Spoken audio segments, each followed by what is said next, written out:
ثم بعد ذلك قال رحمه الله: وغنة مخرجها الخيشوم. وغنة مخرجها الخيشوم. الغنة هي صوت كما نرى على اللوحة يخرج من الخيشوم. القدماء من علمائنا يسمونه الخيشوم، وفي العصر الحديث يسمونه التجويف الأنفي.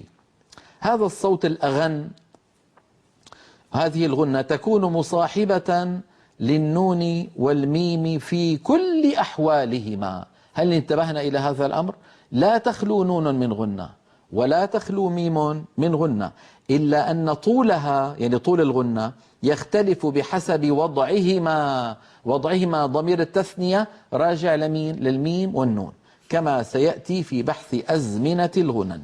إذن لاحظوا بارك الله فيكم الصورة التي على اليمين: لا تخلو نون من غنة، أن، نا، نو، ني. ولاحظوا اللوحة التي على الشمال: أم، ما، مو، مي، لا تخلو ميم من غنة. إذن الغنة بارك الله فيكم جزء من النون. يا ريت الكاميرا ترجع لعندي. الغنة جزء من حرف النون، والغنة جزء من حرف الميم، لذلك هي مخرج، لذلك لها مخرج. قال: وغنة مخرجها الخيشوم. الغنة من حيث كونها مركب أو جزء مركب مع النون ومع الميم فهي حرف. لكن إذا نظرنا إلى أن هذه الغنة رويت لنا بأزمنة مختلفة بينها تطويل وتقصير واختلاف أزمنة، من هذه الزاوية هي صفة. أرجو أن تفهموا هذه المسألة، لأنها من المسائل المشكلة في التجويد، لا تكون واضحة في أذهان كثير من الدارسين. كيف يعد العلماء الغنة لها مخرج وأنها حرف وأنها جزء النون وجزء الميم مع أنها صفة؟ قال الجزري: وأظهر الغنة من نون ومن ميم إذا ما شددا. الجواب على هذا: الغنة من حيث كونها صوت هي جزء حرف النون وهي جزء حرف الميم.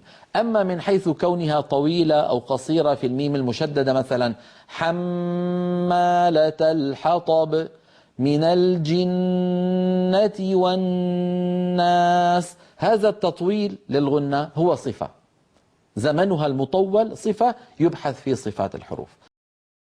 هذا هو الفرق بين نظرتنا للغنة كحرف ونظرتنا للغنة كصفة، فأرجو أن نفهم ذلك. نرى على اللوحة الأخيرة في درسنا اليوم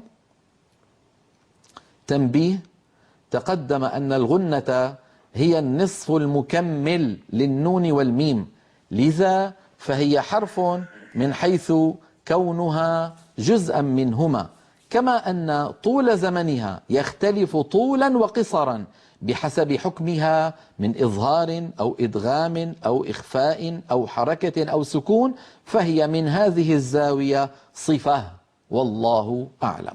أرجو أن نكون بهذا قد بينا مخارج الحروف العربية كلها، بدءا من الهمزة من أقصى الحلق وانتهاء بالغنة من الخيشوم. هذه حروف لغتنا 29 حرفا، من عرف أماكن خروجها وصفتها عند الخروج يستطيع أن يتكلم اللغة العربية بطلاقة وأن يقرأ القرآن الكريم قراءة سليمة إن شاء الله تعالى.